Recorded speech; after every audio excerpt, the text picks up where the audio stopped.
പരിശുദ്ധ പരമദിവ്യകാരുണ്യീശോയ്ക്ക് എന്നേരവും ആരാധനയും സ്തുതിയും പുകഴ്ചയും ഉണ്ടായിരിക്കട്ടെ. ഇന്ന് നവംബർ മാസം 22-ാം തീയതി ശനിയാഴ്ച, ഗായക സംഘകാരുടെ മധ്യസ്ഥയായ വിശുദ്ധ സിസിലി പുണ്യവതിയുടെ തിരുനാൾ കൊണ്ടാടുന്ന ദിവസം. പുണ്യവതിയുടെ മധ്യസ്ഥം നമുക്ക് പ്രാർത്ഥിക്കാം.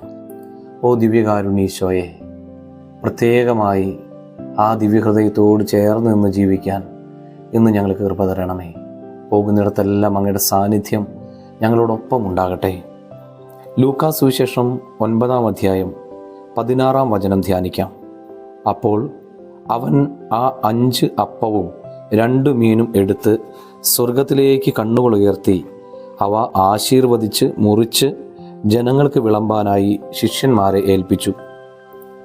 യേശുവിൻ്റെ കരങ്ങളിൽ വെച്ചു കൊടുക്കപ്പെടുന്നവയെല്ലാം ആശീർവദിക്കപ്പെടും, മുറിക്കപ്പെടും, വർദ്ധിപ്പിക്കപ്പെടും, അനേകർക്ക് നന്മയായി മാറ്റപ്പെടും.